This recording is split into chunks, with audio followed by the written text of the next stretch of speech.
Hi friends, എല്ലാവർക്കും പൊടീസ് വേൾഡിലേക്ക് സ്വാഗതം. ഇന്നൊരു നാടൻ ചമ്മന്തിപ്പൊടിയുടെ റെസിപ്പി ആയിട്ടാണ് ഞാൻ വന്നിട്ടുള്ളത്.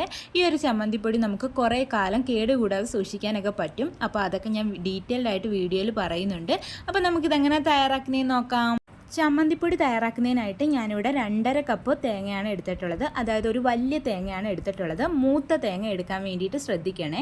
ഇപ്പോൾ ഈ തേങ്ങയുടെ പീരയെല്ലാം പല സൈസിലാണ് കിടക്കുന്നത്. കുറച്ച് വലുതും കുറച്ച് ചെറുതുമായിട്ടൊക്കെയാണ് കിടക്കുന്നത്.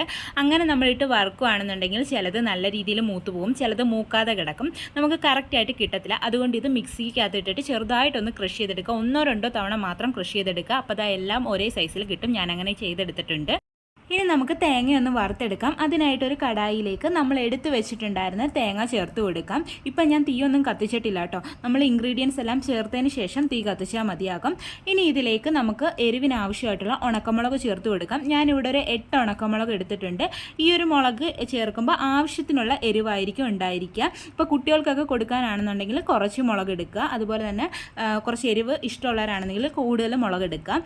ഇനി ഇതിലേക്ക് നമുക്ക് കുറച്ച് കറിവേപ്പിലയും കൂടി ചേർത്ത് കൊടുക്കാം. ഇനി നമുക്ക് ബാക്കിയുള്ള ഇൻഗ്രീഡിയൻസും കൂടി ചേർത്ത് കൊടുക്കാം. അതിനായിട്ട് ഞാനിവിടെ 1 ടീസ്പൂൺ കുരുമുളക്, 1 ടീസ്പൂൺ മല്ലി, 1/4 ടീസ്പൂൺ അളവിൽ ഉലുവ, 1 ടേബിൾ സ്പൂൺ അളവിൽ ഉഴുന്നും കൂടി എടുത്തിട്ടുണ്ട്. ഇനി നമുക്കിത് ചേർത്ത് കൊടുക്കാം. ഇപ്പം നിങ്ങളുടെ കയ്യിൽ മല്ലിയും മുളകും ഒന്നും ഇല്ലയെന്നുണ്ടെങ്കിൽ മല്ലിപ്പൊടിയും മുളക് പൊടിയൊക്കെ നമുക്ക് ചേർത്ത് കൊടുക്കാവുന്നതാണ്. പക്ഷേ അതിപ്പോൾ ചേർത്ത് കൊടുക്കരുത്, പിന്നീട് ചേർത്ത് കൊടുത്താൽ മതി. അത് ഞാൻ പറയാം എപ്പോഴാണ് ചേർത്ത് കൊടുക്കേണ്ടതെന്ന്. പക്ഷേ മല്ലിയും മുളകും ഒക്കെ ചേർക്കുമ്പോൾ ഒരു പ്രത്യേക ടേസ്റ്റാണ്. ചില സ്ഥലങ്ങളിലൊന്നും മല്ലി ചേർക്കാറില്ല. അപ്പോൾ ഇഷ്ടമില്ല എന്നുണ്ടെങ്കിൽ ഒഴിവാക്കുക. അതുപോലെ തന്നെ ചിലർ ഇതിൽ ചെറിയുള്ളി, വെളുത്തുള്ളി, ഇഞ്ചിയൊക്കെ ചേർക്കാറുണ്ട്. അങ്ങനെ ചേർത്ത് കഴിഞ്ഞാൽ കുറേ നാളിത് കേടുകൂടാതൊന്നും ഇരിക്കില്ല. പെട്ടെന്ന് ചീത്തയായി പോകാനുള്ള ചാൻസ് ഉണ്ട്. അല്ലാന്നുണ്ടെങ്കിൽ നിങ്ങൾ ഫ്രിഡ്ജിൽ സൂക്ഷിക്കുക. അതൊക്കെ ചേർക്കുകയാണെന്നുണ്ടെങ്കിൽ ഈ ചമ്മന്തിപ്പൊടി തയ്യാറാക്കിയിട്ട് ഫ്രിഡ്ജിൽ സൂക്ഷിക്കുക.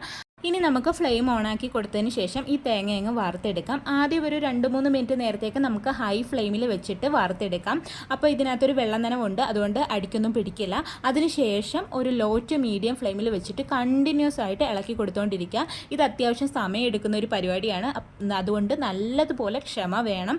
നമുക്ക് ഒന്ന് കണ്ണ് തെറ്റി കഴിഞ്ഞ് കഴിഞ്ഞാൽ തേങ്ങ കരിഞ്ഞു പോകും. പിന്നെ നമ്മുടെ ചമ്മന്തിപ്പൊടിക്ക് ഒരു ടേസ്റ്റും കാണില്ല. അതുപോലെ തന്നെ നമ്മൾ എടുക്കുന്ന പാത്രം കുറച്ച് കട്ടിയുള്ള പാത്രമായിരിക്കാൻ ശ്രദ്ധിക്കുക. അടി കട്ടിയുള്ള പാത്രം എടുക്കാൻ വേണ്ടിയിട്ട് ശ്രദ്ധിക്കുക. അല്ലാന്നുണ്ടെങ്കിൽ നോൺ സ്റ്റിക്ക് പാത്രങ്ങൾ എടുക്കുക കേട്ടോ. എന്നിട്ട് ഇനി നമുക്ക് നല്ല വൃത്തിയായിട്ട് ഇതങ്ങ് വറുത്തെടുക്കാം. നല്ലതുപോലെ ഒരു ഡാർക്ക് ഗോൾഡൻ ബ്രൗൺ കളർ ആവുന്നിടം വരെ വേണം വറുത്തെടുക്കാൻ വേണ്ടിയിട്ട്. പ്രത്യേകം ശ്രദ്ധിക്കുക. കണ്ടിന്യൂസ് ആയിട്ട് ഇളക്കി കൊടുക്കുക കേട്ടോ. അപ്പോൾ നമ്മുടെ തേങ്ങയുടെ വെള്ളനനവൊക്കെ മാറി വന്നിട്ടുണ്ട്. ഈ സമയത്ത് നമുക്ക് ഫ്ലെയിം കുറച്ച് വെച്ചിട്ട് ഇളക്കി കൊടുക്കാം.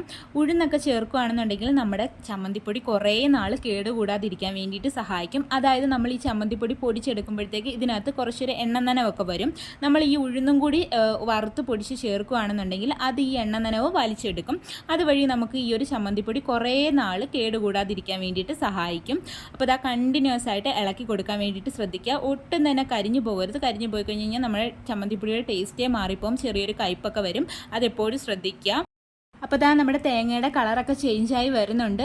ഇനി ഫ്ലെയിം കുറച്ച് വെച്ചതിന് ശേഷം നല്ലതുപോലെ ഇളക്കി കൊടുത്തുകൊണ്ടിരിക്കുക. നമ്മൾ ചമ്മന്തിപ്പൊടിയൊക്കെ ഉണ്ടാക്കി കഴിയുമ്പോഴത്തേക്കും ഇട്ട് വെക്കുന്ന ബോട്ടിലൊക്കെ ഒട്ടും തന്നെ വെള്ളനനവില്ലാത്ത ബോട്ടിലായിരിക്കണം. അതുപോലെ തന്നെ നമ്മൾ ഇത് എടുക്കുന്ന സ്പൂണും വെള്ളനനവില്ലാത്തതായിരിക്കാൻ വേണ്ടിയിട്ട് പ്രത്യേകം ശ്രദ്ധിക്കണം. അല്ലാന്നുണ്ടെങ്കിൽ ചെറിയൊരു വെള്ളനനവ് പറ്റിക്കഴിഞ്ഞാൽ തന്നെ ഈ ചമ്മന്തിപ്പൊടി കേടായി പോകാനുള്ള ചാൻസ് ഉണ്ട്. അപ്പോൾ നമ്മുടെ തേങ്ങ ഇവിടെ റെഡിയായി വന്നിട്ടുണ്ട്. നല്ലൊരു ഡാർക്ക് ഗോൾഡൻ ബ്രൗൺ കളർ ആയിട്ടുണ്ട്. ഇനി നമുക്ക് ഫ്ലെയിം ഓഫ് ചെയ്ത് കൊടുക്കാം. ഇപ്പം നിങ്ങൾ മല്ലിപ്പൊടിയും മുളക് പൊടിയൊക്കെ ചേർത്ത് കൊടുക്കുന്നതെന്നുണ്ടെങ്കിൽ ഈ സമയത്ത് ചേർത്ത് കൊടുക്കുക കേട്ടോ.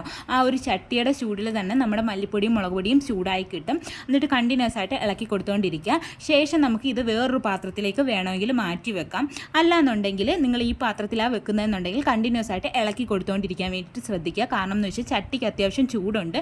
ആ ചൂട് കൊണ്ട് നമ്മുടെ തേങ്ങ കരിഞ്ഞു പോകാൻ സാധ്യതയുണ്ട്. അപ്പോൾ ഇതിൻ്റെ ചൂടൊന്ന് മാറി വരുന്നിടം വരെ നമ്മളൊന്ന് ഇളക്കി കൊടുത്തുകൊണ്ടിരിക്കുക കേട്ടോ. അല്ലാന്നുണ്ടെങ്കിൽ ഇത് കരിഞ്ഞു പോകും. അപ്പോൾ നമ്മുടെ തേങ്ങയുടെ ചൂടൊക്കെ ഒന്ന് മാറി വന്നിട്ടുണ്ട്. ഈ സമയത്ത് നമുക്കിതിലേക്ക് ആവശ്യമായിട്ടുള്ള ഉപ്പ് ചേർത്ത് കൊടുക്കാം. ഉപ്പ് കൂടിപ്പോകാതിരിക്കാൻ വേണ്ടിയിട്ട് ശ്രദ്ധിക്കണേ. കൂടിപ്പോയി കഴിഞ്ഞ് കഴിഞ്ഞാൽ പിന്നെ നമുക്കൊന്നും ചെയ്യാൻ പറ്റത്തില്ല. അതുപോലെ തന്നെ നമുക്കിതിലേക്ക് ഒരു ചെറിയ നെല്ലിക്ക വലുപ്പത്തിലുള്ള പുളിയും കൂടി ചേർത്ത് കൊടുക്കാം. അത് ഞാനൊന്ന് കട്ട് ചെയ്തിട്ട് കൊടുക്കുകയാണ്. നിങ്ങളുടെ ആവശ്യാനുസരണം പുളി ചേർത്ത് കൊടുക്കുക കേട്ടോ.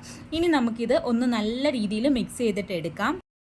അതിനുശേഷം നമുക്കിതൊന്ന് പൊടിച്ചിട്ടും കൂടി എടുക്കുക. പ്രത്യേകം ശ്രദ്ധിക്കുക, മിക്സിയുടെ ജാറിലൊന്നും ഒട്ടും തന്നെ വെള്ളം നനവൊന്നും കാണാൻ പാടില്ല. അപ്പോൾ മിക്സിയിൽ ജാറിലേക്ക് ഇട്ടതിന് ശേഷം നമുക്കൊന്ന് പൊടിച്ചിട്ടെടുക്കാം.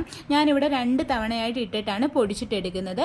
പൊടിക്കുമ്പോഴെന്ന് പറയുന്നത് നല്ല ഫൈൻ പൗഡറായിട്ടൊന്നും പൊടിക്കേണ്ട ആവശ്യമില്ല, തരി പോലെ പൊടിച്ചാൽ മതി. ഇപ്പം നിങ്ങൾക്ക് ഫൈൻ പൗഡറായിട്ട് പൊടിക്കണമെങ്കിൽ അങ്ങനെ പൊടിച്ചെടുക്കാം കേട്ടോ. തരിയായിട്ടാണ് സാധാരണ പൊടിക്കാറ്, അപ്പം നമുക്ക് തരിയായിട്ട് പൊടിച്ചിട്ടെടുക്കാം.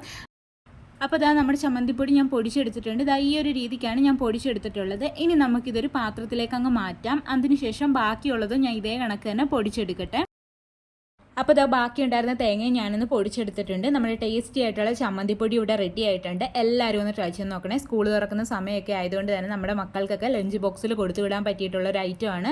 അതുപോലെ തന്നെ കേടുകൂടാതിരിക്കുന്നത് കൊണ്ട് തന്നെ നമുക്ക് ഹോസ്റ്റലിൽ പോകുന്നവർക്കും അതുപോലെ തന്നെ വിദേശ രാജ്യങ്ങളിലേക്കൊക്കെ പോകുന്നവർക്കും ഒക്കെ കൊടുത്തു വിടാൻ പറ്റിയിട്ടുള്ള ഒരു ഐറ്റമാണ്.